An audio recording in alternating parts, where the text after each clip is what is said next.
సుమన్ టీవీలో మీ business promotions కోసం ఈ కింది నెంబర్ను సంప్రదించగలరు.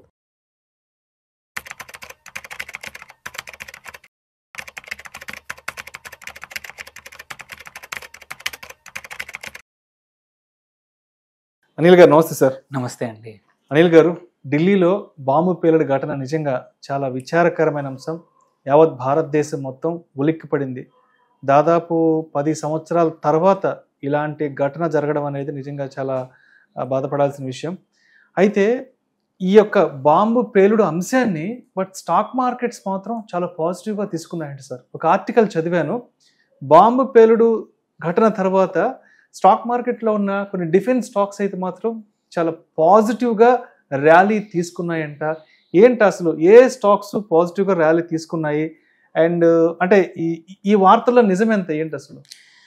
నిజమనే, కానీ ఫస్ట్ థింగ్ ఏంటంటే మీరు అన్నట్టు ఇది దురదృష్టకరం. ఇన్ని రోజుల తర్వాత ఇంత కంట్రోల్ చేస్తున్న ఏజెన్సీస్ అన్నీ కూడా, సెక్యూరిటీ ఏజెన్సీస్ ఇంత కంట్రోల్ చేస్తున్నా కూడా ఒకటి తప్పించుకుని ఒక్కరు మాత్రం నిన్న అంతకుముందు రోజు దొరికినారు. ఇతను ఒక్కడు దొరకకుండా తప్పించుకోవడానికి వీటితో బాంబ్ మెటీరియల్స్ ఏవైతే ఉన్నాయో దాంతో ఈ బాంబు తయారు చేశాడు. ఎస్, ఏంటంటే ప్రభుత్వం ఏమైంది, లాస్ట్ ఆపరేషన్ సింధూర్ జరిగినప్పుడు కూడా ఏంటంటే ఒకటి క్లియర్గా చెప్పింది, ఇటువంటి ఆటంకవాద చర్యలు ఏవైతే ఉన్నాయో, టెర్రరిజం ఏవైతే ఉందో దానికి తగ్గట్టు అదే ప్రపోర్షనల్లో ఈక్వల్లీ అంతే ఇంటెన్సిటీతో మేము కూడా చర్యలు తీసుకుంటాము అనేది ఆపరేషన్ సింధూరే కానివ్వండి, లాస్ట్ 10 years 2-3 సార్లు జరిగిన ప్రభుత్వం నుంచి జరిగిన చర్యల వల్ల కూడా క్లియర్గా అందరికీ అర్థమైంది అనమాట. ఈ ప్రభుత్వం వినదు ఎవరి మాట. వాళ్ళు టెర్రరిస్టులు చేస్తే మాత్రం దానికి తగ్గట్టు అటు పాకిస్తాన్ మీద ఉండవచ్చు, ఆటంకవాదు.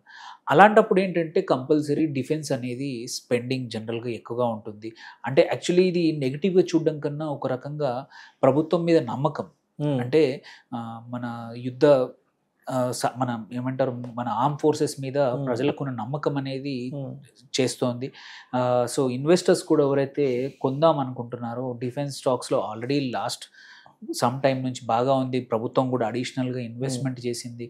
ఇంతకుముందు గన్స్ కూడా సరిగా ఉండని పరిస్థితుల నుంచి ఇప్పుడు ఇండియన్ ఆర్మ్ ఫోర్సెస్కి, ఆర్మీస్కి కూడా అడ్వాన్స్డ్ వెపనరీ కానీ అది కూడా బయట నుంచి ఇంపోర్ట్ చేయాల్సిన అవసరం లేకుండా ఇండియాలోనే మ్యానుఫ్యాక్చరింగ్కి ఏదైతే ఎంకరేజ్మెంట్ జరిగిందో లాస్ట్ 14-15 సంవత్సరాల్లో, అండ్ చూస్తున్నాం సంవత్సరానికి ఇంతకుముందు ఇంపోర్ట్ నుంచి మనము ఎక్స్పోర్ట్ ఓరియంటెడ్ కంట్రీ అయిపోయాం డిఫెన్స్లో.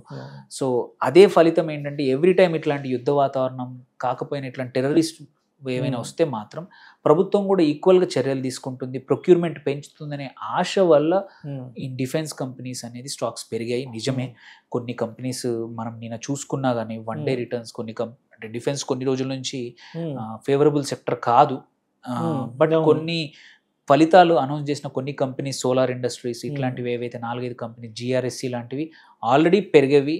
ఎందుకంటే ఫలితాలు బాగా ఉన్నాయి, ఎగ్జిక్యూషన్ బాగుంది. BEL కూడా ఆల్రెడీ మనం చూసుకుంటే వండర్ఫుల్, వచ్చిన ఆర్డర్స్ అన్నిటిని కన్వర్ట్ చేయడంలో ఎంత ఎఫిషియెంట్గా పనిచేయొచ్చో ఒక కంపెనీ చూపించింది. BEL, మస్గావ్ డాక్ కానీ క్వైట్ ఫ్యూ కంపెనీస్ ఆల్రెడీ పెరిగాయి.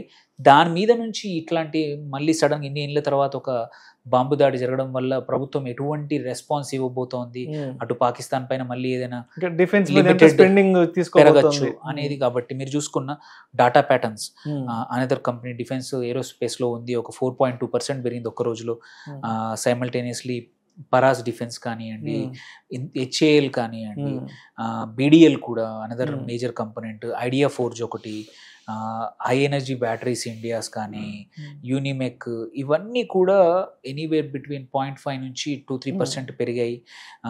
సో ఏంటంటే యాంటిసిపేషన్ మన ఇన్వెస్టర్స్ కూడా ఏంటంటే ఎక్కడ ఏ కంపెనీలు బాగా పర్ఫామ్ చేయొచ్చు అనేది మనం ఎలా చూస్తామో ఇటువంటి టైంలో కూడా, దో ఇట్ ఈస్ ఇన్సెన్సిటివ్ అనిపించినా కానీ it is also shows a confidence. మన డిఫెన్స్ ఇండస్ట్రీస్ ఏవైతే ఉన్నాయో అవసరానికి పనికి వస్తాయి, ఉపయోగపడతాయి, ఎక్స్పోర్ట్స్ పెంచుకుంటాయి, మంచి ప్రోడక్ట్స్ ఉన్నాయి, ఇంపోర్ట్స్ మీద డిపెండెంట్ లేదు.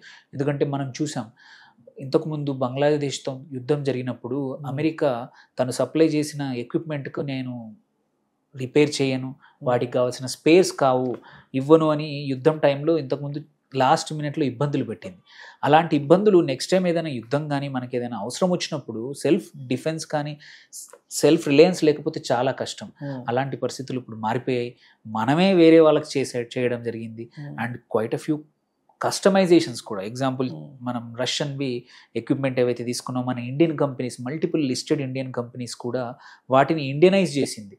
ఇది మన ఏవైతే మిసైల్స్లో కూడా జనరల్గా ఏంటి, వాళ్ళు ఇచ్చిన డిఫెన్స్ సిస్టమ్స్ని యాజ్ ఇట్ ఈజ్ యూజ్ చేయకుండా మన ఓల్డ్ లెగసీ సిస్టమ్స్ ఏ ఉన్నాయో వాటిని ఇంటిగ్రేట్ చేసి అంతా కలిపి కస్టమైజ్ సొల్యూషన్ మన వాళ్ళు తయారు చేసి పెట్టుకున్నారు. బికాస్ ఆఫ్ మన డిఫెన్స్ కంపెనీస్ యొక్క కేపబిలిటీస్ పెరిగాయి. మీరు చూసుకున్న Hyderabad is one of the defence aeronauticals కానీ ఇవి రెండింటికి కూడా ఒక హబ్ తయారైంది. సో చాలా కంపెనీస్ లిస్టింగ్ రాబోతూ ఉన్నాయి. వచ్చిన కంపెనీస్ కూడా పర్ఫామ్ చేయడం అనేది ఇట్స్ అ గుడ్ థింగ్. ఇది ఇన్ టర్మ్స్ ఆఫ్ ఇది ఇన్వెస్టర్స్ కూడా మన కేపబిలిటీస్ నమ్మడం అనేది. ఇంకో వైపు నుంచి చూస్తే ఏంటంటే ఇన్సెన్సిటివ్ అనిపిస్తుంది. ఇట్లాంటి బాంబుల టైంలో మనుషులు చనిపోయినప్పుడు మనము ఇట్లాంటి స్టాక్స్ బాగా పర్ఫామ్ చేయని ఇన్సెన్సిటివ్ అనిపించినా, బట్ రియాలిటీ అదే. India is now self reliant and డిఫెన్స్లో కూడా స్ట్రాంగ్ ఉన్నాము. ఎటువంటి వచ్చినా సరే it's way to showcase our technology. మనం యాక్చువల్లీ ఆపరేషన్ సింధూర్ తీసుకుంటే మనం గెలిచామనేది ఒకవైపు, గెలిచినదన్నీ కూడా defence system, Indian own home grown defence సిస్టమ్స్తో గెలిచామనే కాన్ఫిడెన్స్ వల్ల ఇండియన్ ఇండస్ట్రీకి, డిఫెన్స్ ఇండస్ట్రీకి huge export orders multiple countries నుంచి వచ్చాయి. ఎందుకంటే మనము ఒక ఎక్విప్మెంట్ తయారు చేసాము, ఒక ఫైటింగ్ ఒక మిసైల్ తయారు చేసాము, ఒక సిస్టమ్ తయారు చేసామంటే అది బ్యాటిల్ రెడీ ఎప్పుడు చూపించలేదు అనుకోండి, ఎలా తెలుస్తుంది? అమెరికా కానీ రష్యా కానీ వాటి ఓన్ డిఫెన్స్ కాంపోనెంట్స్ అన్నిటిని కూడా వాటి ఎటువంటి యుద్ధాలు అయితే ఉన్నాయో వాటిలో పరీక్షించి చూపించారు. అందుకే వాటిని చూసి వేరే వాళ్ళు కొనుక్కున్నారు. ఈవెన్చువల్లీ మనకు కూడా ఇలాంటి అవకాశం ఇటు పాకిస్తాన్ మీద యుద్ధం కానీ ఇటువంటి జరిగినప్పుడు మాత్రమే మనది ఎక్విప్మెంట్ జరుగుతుంది. ఫ్యూచర్లో కూడా ఎటువంటి జరిగినా మన ప్రభుత్వం కూడా ఈక్వల్గా రెస్పాన్స్ ఇస్తుంది అనేది నమ్మకం అండి. దానివల్లే ఇన్వెస్టర్లు కూడా డిఫెన్స్ స్టాక్స్ ధైర్యంగా కొంటున్నారు. సో అంటే మొత్తానికి అది ఇది అంటే మనం వార్త పరంగా చూస్తే, న్యూస్ పరంగా చూస్తే విచారకరమైన వార్త. బట్ మార్కెట్లో వెళ్ళిన సంకేతం ఏంటంటే మళ్ళా ఏదైనా డిఫెన్స్కి సంబంధించి గవర్నమెంట్ ఏదైనా కొత్త ఏదైనా స్టేట్మెంట్ చేయొచ్చు, ఏదైనా కొత్త వ్యాఖ్యలు చేయొచ్చు. సో దీని ద్వారా డిఫెన్స్ స్టాక్స్లో ఏదైనా ర్యాలీ వచ్చే అవకాశం ఉందన్న నేపథ్యంలో ర్యాలీ అయితే రావడం జరిగింది. అదొకటి జరిగింది. ఇంకొక ఇంపార్టెంట్ ఇండికేషన్ ఏంటంటే ఇండియన్ మార్కెట్స్ ఒక బాంబు దాడియో ఇంకేదో వల్ల వీక్ అవుతాయి అనేది మాత్రం కాదు. We're much bigger market. ఏదో ఒక వార్త ద్వారా ఇండియన్ మార్కెట్స్ని కదిలించడం, మన కాన్ఫిడెన్స్ పొడగొట్టడం అనేది పాసిబుల్ కానేది కూడా దీని యొక్క ఇంకొక సంకేతం. సారాంశం. Thank you sir. Thank you so much Anil garu. Thank you.